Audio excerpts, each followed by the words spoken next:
Good morning, students. By now, we have discussed about interference, we have discussed about diffraction and the single slit experiment of diffraction. In today's class, we are going to discuss about the diffraction pattern. Diffraction pattern.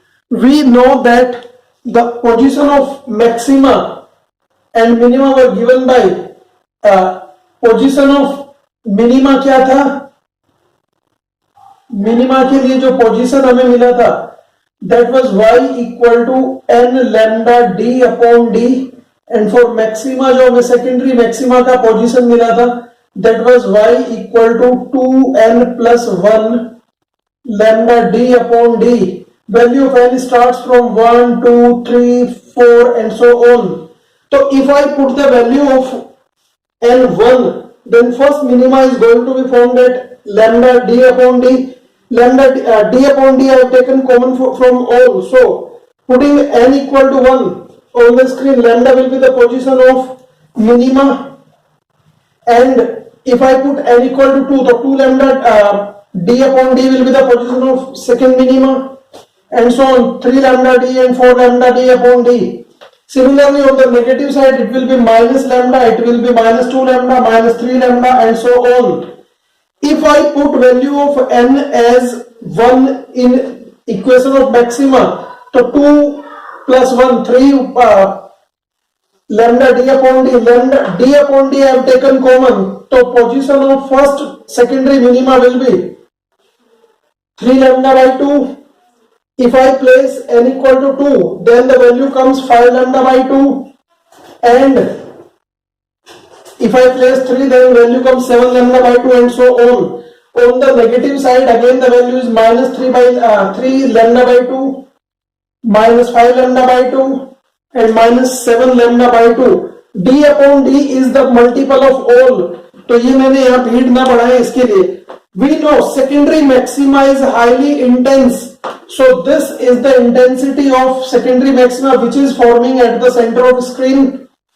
The first minima is formed. So joining all freehand and showing the intensity. So this way I can show that central maxima is highly intense.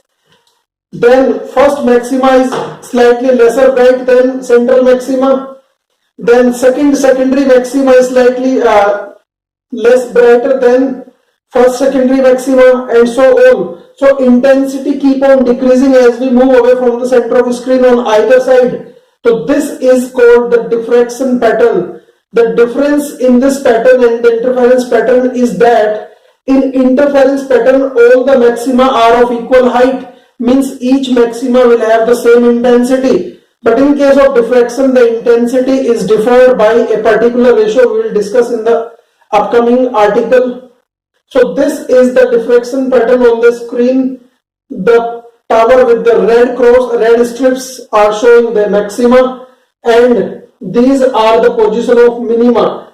So the ratio of intensities of various maxima, अलग-अलग maxima की intensity क्या होगी? If I assume I0 be the intensity of central maxima, I1 be the intensity of first maxima, I2 be the intensity of second maxima, and I3 be the intensity of third maxima, and so on. If central maxima has intensity 1, then intensity of first secondary maxima is given by 4 upon 9 pi square. The intensity of second secondary maxima is given by 4 by 25 pi square and 4 upon 49 pi square. How it comes? We have assumed that when central maxima is formed, the whole slit, complete slit is sending light. But when first secondary maxima was formed, then the 1/3 part of light slit is sending light. So aperture square becomes intensity. So it will be what? 1 upon 3 and 1 upon 9. And if we see, then in formation of secondary maxima, 5th part of slit was sending light. So the intensity will be 1 by 25, and 4 upon pi square will be a common multiple. Similarly, 4 upon 49 pi square, yani 7th part of slit is sending light in the formation of third secondary maxima. And similarly, We move on outside. Solving all, we have intensity of central maxima, ratio intensity of first maxima, ratio intensity of secondary maxima, ratio intensity of third secondary maxima, and so on is ratio 1 upon 22, ratio 1 upon 61, ratio 1 upon 21, ratio 1 upon 200, and ratio 1 upon 298, and so on. This process will go on either side. So this is the ratio of central various maximas in the diffraction. The ratio of maxima in interference was 1:1:1. So this is the difference. Now the width of central maxima. Central maxima की width. Let us see it first from the screen. यहां से यहां तक का जो gap है that is what? Lambda d upon d. यहां से यहां तक का जो गैप है that is what? Lambda d upon d with a negative sign. So this is the position of first minima on the negative side. This is the position of first minima on the positive side. So width of central maxima is defined as the separation between the position of successive first minima on either side of the central maxima. So how can I define the width of central maxima is defined as the separation between two successive first minima around it. तो central maxima के around जो पहली minima बनी उनका gap. और अगर मैं यहां से देखूं if I right it y1 तो y1 माइनस y1 इसमें से इसको मैं माइनस करूंगा तो what comes lambda d minus lambda d and it has become 2 lambda d upon d. So width of central maxima is given by 2 lambda d upon small d. Small d is the width of slit, capital D is the screen distance, and lambda is the wavelength of light used. Now the width of secondary maxima. Width of secondary maxima I have assumed from the symbol beta. So यहां से देख लेते हैं कोई भी दो minima के बीच का गैप जो दो सक्सेसिव मिनिमा है छोड़कर फर्स्ट और फर्स्ट को, यहां पर दोनों सेंट्रल मैक्सिमा में दोनों मिनिमा का नंबर एक ही है, वो है y1. बट यहां पर y2 माइनस y1 करें, y2 माइनस y1 माइनस 0 करें, मैं यहां से भी देख सकता हूं. तो विड्थ ऑफ सेकेंडरी मैक्सिमा यहां से शुरू होता है सेकेंडरी मैक्सिमा सेकेंड मिनिमा से फर्स्ट मिनिमा का गैप. तो the separation between any two successive minima, दो लगातार मिनिमा के बीच का gap width of secondary maxima देता है. And I have assumed beta 2 equal to y2 यानी position of second minima minus y1 यानी पोजीशन ऑफ फर्स्ट मिनिमा. अगर मैं यहां से 2 और 1 रिप्लेस करके रखूं तो मेरे पास आएगा y2 माइनस y1 यानी 2 lambda d upon d minus lambda d upon d, and what comes beta equal to lambda d upon d. Beta equal to lambda d upon d. But अगर मैं देखूं तो lambda d upon d is equal to beta naught upon 2. तो beta becomes equal to beta naught upon 2 यानी first secondary maxima is half wide than the central maxima. So we can conclude that central maxima is twice wider than any other secondary maxima. So this is important conclusion. Now the width of minima. Width of minima I have assumed with the symbol beta dash. Width of minima is defined as the separation between two successive maxima. दो लगातार maxima the separation between two successive maxima on the screen is called width of minima. और minima की width निकालने के लिए beta dash equal to y2 minus y1. y2 यानी अगर मैं n को 2 रखूं तो पहली मैक्सिमा की पोजीशन क्या आएगी 2 2 is 4 plus 1 5 lambda d upon d 5 lambda d upon d by 2. Similarly अगर मैं n को 1 रखता हूं तो 2 plus 1 3 lambda upon lambda d upon d. तो यहां से मैं कह सकता हूं 3 by 2 lambda d upon d. So beta dash equal to 5 lambda d upon 2d minus 3 lambda d upon 2d, and what remains lambda d upon d. Now from here I can conclude in a confident way that beta dash equal to beta yani any minima or in the diffraction is having the same width as of any secondary maxima, and also the width of minima is half wide of central maxima. So all the fringes except central maxima in the diffraction have same width, but all the minima and maxima in the diffraction have width half of the width of central maxima. So this is all about the width. Now the difference between interference and the diffraction. interference and diffraction both appears to be same, as both are the result of superposition of the waves, but still they are different from each other in following manner. So let us see some significant difference between interference and the diffraction. We know interference is due to the superposition of waves coming from two different coherent sources of light. दो अलग अलग source से light आती है, का interfere करती है, superpose करती है, इंटरफेरेंस होता है. But in diffraction, the superposition of secondary wavelets coming from different parts of a single wavefront or single slit, एक ही स्लिट के अलग अलग पार्ट से लाइट आके सुपरपोज करती है, डिफ्रैक्शन बनता है. Intensity of all maxima in interference is same. Interference में सारी मैक्सिमा सेम इंटेंसिटी की हैं, but intensity of all maxima in diffraction is different, or you can say all the maxima in the diffraction are of varying intensity. The variation of intensity is the intensity decreases as we move away from the center of screen on either side. Next, all the fringes are equally wide in interference, but in diffraction the central maxima is twice wider than the other fringes. Number 4, large number of fringes formed on the screen in interference, but in diffraction only few fringes are formed. As we know, the intensity of maxima decreases as we move away from the screen, and the intensity of fourth maxima, or you can say third secondary maxima, is 1 upon 121, that is far below zero, negligible. This way intensity decreases as we move away, and after few fringes it becomes almost zero, so no intensity is seen on the screen. So we can say only few fringes are formed in diffraction. Number 5, there is a good contrast between the maxima and minima in interference. Maxima are intense bright and minima are completely dark, so there is a very good contrast between the maxima and minima. But in case of diffraction, as the intensity of maxima goes on decreasing, then the contrast between the maxima and minima reduces, and there is a poor contrast between the maxima and minima in the diffraction pattern. Now we come to the next topic, that is again a very good topic, that is Fresnel distance. Fresnel distance. There comes a question in our mind that ray optics says that light travels in a straight line, but wave optics, or you can say the diffraction, says light travels on a bend path.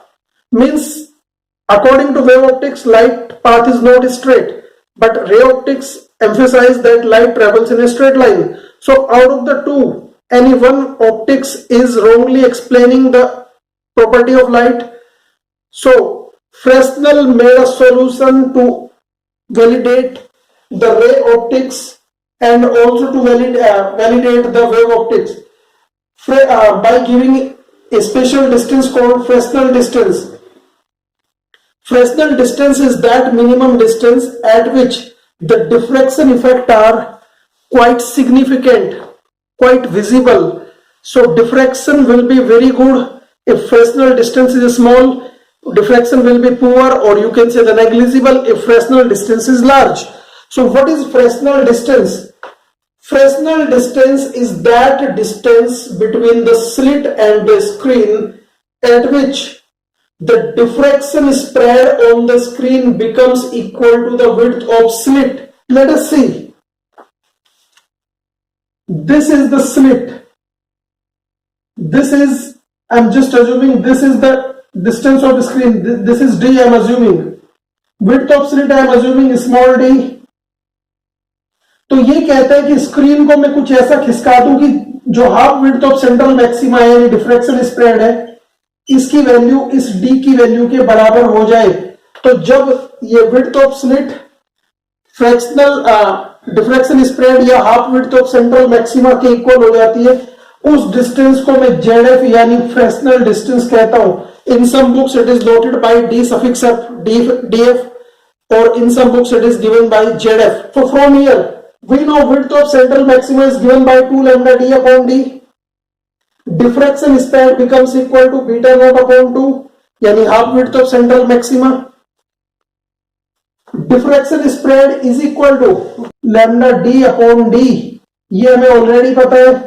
मैंने एक बार फिर बताया once again, ये है slit, ये है screen, slit से screen तक का डिस्टेंस ZF कहा जाएगा अगर ये half width of central maxima, क्योंकि सेंट्रल मैक्सिमा तो कुछ इस तरह से बना था, तो half width of central maxima अगर स्लिट विड्थ के बराबर हो जाता है तो इसको मैं फ्रेस्नेल डिस्टेंस कहता हूं। तो बाय डेफिनेशन कहता है कि डिफ्रैक्शन स्प्रेड अगर डी यानी स्लिट विड्थ के बराबर है तो डी यानी distance of screen becomes equal to ZF, और putting the value of all, diffraction spread की जगह मैंने डी रख दिया और Z lambda ZF upon D, क्योंकि यहां पर लैम्डा भी मेरे पास था, ZF इक्वल्स टू आएगा डी स्क्वायर अपॉन लैम्डा, और ZF equal to D square lambda indicate that if D is small, अगर width of slit is small then ZF will be small, ये ZF भी कम होगा, और ऐसे पर्टिकुलर केस में diffraction will be clearly visible and significant, but if D is greater then diffraction will be negligible, or you can say very poor, it is least visible. Let us see one example that better explain the Fresnel distance and its importance. The question says that find the Fresnel distance for light of 5000 angstrom that is producing diffraction within aperture of 1 centimeter and hence validate ray optics. यहां से ray optics की validity हमें बतानी है। हमें given क्या है, given है लैम्डा इक्वल टू 5000 एंगस्ट्रॉम, और we can better write it as 5 into 10 raised to the power -7 metre. Also given aperture यानी D, width of slit, or you can say width of aperture is 1 centimeter, that is 10 raised to the power -2 meter. By definition, Fresnel distance is given by ZF equal to D square upon lambda, and putting the values, I may have 10 raised to the power -4 divided by 5 into 10 raised to the power -7, 10 की power -7 से 10 की power -4 कटेगा, 10 की power +3 ऊपर जाएगा, यानी it will be defined as 1000 divided by 5, or on solving it comes 200 meter. So Fresnel distance for the above experiment is 200 meter. What does it mean? It says that light deviate by 1 centimeter after covering a distance of 200 meter. क्योंकि फ्रेस्नल distance में जो experiment था हमारा वो क्या कह रहा था, लेट अस सी, ये है डिस्टेंस ऑफ द स्क्रीन, ये है विड्थ ऑफ सोर्स, यानी जो हमारा स्लिट है इसका विड्थ है डी। इसने कहा था कि अगर ये डिस्टेंस ZF है तो जो half width of central maxima है वो भी डी के बराबर हो जानी चाहिए, यानी बोथ शुड बी सेम, यानी ये जो डिफ्रैक्शन स्प्रेड है वो कुछ इस तरह से जाना चाहिए। ये एंगल मुझे फाइंड करना है, that I call angle of deviation, यानी फ्रिंज विड्थ में जो एंगल ऑफ डेविएशन है वो इतना है। अब क्वेश्चन कहता है कि ये डिस्टेंस 200 मीटर है और ये जो स्प्रेड हुआ ये सिर्फ 1 सेंटीमीटर का हुआ, तो 200 मीटर चल के लाइट ने अपने रास्ते से 1 सेंटीमीटर का भटकाव किया, यानी light deviate by 1 centimetre. So if I calculate the angle of deviation, तो angle of deviation will be tan theta perpendicular upon base, तो 1 सेंटीमीटर बाय 200 मीटर, और 1 सेंटीमीटर को मैं 10 की पावर -2 मीटर डिफाइन कर सकता हूं।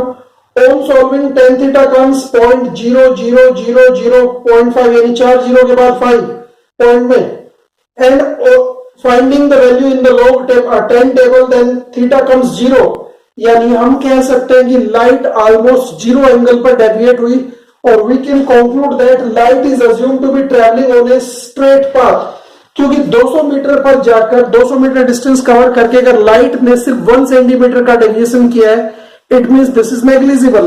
अगर यही क्वेश्चन मेरा यहाँ पर अपर्चर है वो माइक्रोमीटर का हुआ होता तो फिर क्या होता, देखते हैं। 10 की पावर -6 यहां पर होता मेरे पास 1 माइक्रोमीटर, मतलब 10 की पावर -6 मीटर का यहां पर सॉल्यूशन होता। ZF वुड कम 10 की पावर -6 का स्क्वायर, यानी यहां पर ये मेरे पास 10 की पावर -12 हो जाता, और -12 जब मैं ऊपर की तरफ जाता ये ऊपर आता है मेरे पास 10 की पावर -5 डिवाइडेड बाय 5, और आई कैन से इसको मैंने कहा 10 यहां से कर लिया, तो मैं कह सकता हूं 2 माइक्रोमीटर, 2 माइक्रोमीटर का ये फ्रेस्नेल डिस्टेंस मेरे पास आता। तो फ्रेस्नेल यहां से मैं कह सकता हूं ZF equal to 2 micrometre, hence light deviate by 1 micrometre. ये माइक्रोमीटर का डेविएशन होगा after covering a distance of 2 into 10 की power minus 6 or you can say 2 micrometre, 2 micrometre की डिस्टेंस कवर करके ये लाइट डेविएट हुई, यानी इसका मतलब एंगल ऑफ डेविएशन क्या होगा 1 माइक्रोमीटर यानी small D divided by Z यानी 2 माइक्रोमीटर यानी व्हाट कम्स 1/2 यानी 0.5 और tan थीटा की value 0.5 is indicating that theta equal to 26.6 degree, 26.6 degree यानी करीब 26 डिग्री के एंगल पर लाइट डेविएट हो जाती है। इसलिए जब स्मॉलर अपर्चर की बात होती है, स्मॉलर ऑब्स्टेकल की बात होती है तो diffraction spread becomes quite significant. 26 degree का एंगल छोटा नहीं होता, इस पर जो डेविएशन होगा वो हमें क्वाइट विजिबल होगा। बट जब हम रे ऑप्टिक्स की बात करते हैं तो रे ऑप्टिक्स के जो अपर्चर है वो लेंस हो, मिरर हो, वो mm और सेंटीमीटर के ऑर्डर के होते हैं, इवन मीटर के ऑर्डर के होते हैं। That's why the deviation of the light becomes negligible after covering the distance. यानी diffraction spread Fresnel distance is so large that deviation becomes negligible, and hence ray optics itself holds true that light travels in a straight path because this deviation is negligible. So I hope you got it. Fresnel distance successfully established the validity of ray optics. Now at last, the last topic of diffraction is diffraction as a limit on resolving power. Since we know all optical instruments like lens, like telescope, like microscope, human eye, etc. acts like an aperture, and hence when light passes through these, it undergoes diffraction. This diffraction puts a limit on the resolving power of these optical instruments. See, when diffraction takes place, the image of the object is formed as a set of maxima and minima. The size of central maxima or the airy disk that we call central disk or airy disk depends upon the size of the aperture. If size of aperture is quite large, then maxima and minima are so closely packed that they just get overlapped, and hence it is very difficult to see them separately. Means we can say diffraction puts a limit on the resolving power. Now what is resolving power basically? Resolving power is the ability of an optical instrument to see two very closely placed objects separately. दो object अगर बहुत पास पास रखें और कोई optical instrument उन दोनों को अलग अलग करके देख पाते तो इसकी रिजॉल्विंग पावर उतनी ही ज्यादा होगी। Do one thing, place to dot in front of you on the wall and place yourself at certain distance away from the wall. You will see these two dots separately. Now move a bit behind. You will see the two dots come closer. दोनों dot close है but still you are able to see them separately. Now move yourself back. When you are at a large distance from the wall, you will see both the dots start overlapping. Means these two separate dots appear like a single dot. But when you come closer, your vision improves and you are able to see the two dots separately. Here, more closer, the two dots are quite separate.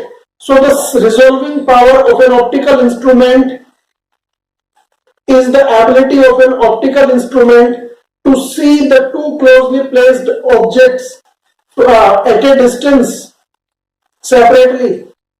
Limit of resolution. Limit of resolution is the minimum distance between two closely placed objects up to which they can be seen distinctly by an optical instrument. दो closely placed object के बीच का gap जहां पर हम उनको separate करके रखे। अब मैंने मान लिया मैं एक जगह बैठ गया, उस बार मैं मूव नहीं कर रहा हूं, इन दोनों डॉट्स को पहले याद है तो दोनों मुझे साफ साफ दिख रहे थे, मैंने इनको थोड़ा पास कर दिया, अभी भी मुझे साफ दिख रहा है, मैंने और पास कर दिया, तो the minimum distance up to which these two dots can be seen separately और is called limit of resolution. Limit of resolution is reciprocal to the resolving power. It indicates that smaller the limit of resolution, more will be the resolving power. Now Rayleigh criterion of resolving. Rayleigh ने resolving का एक criteria दिया.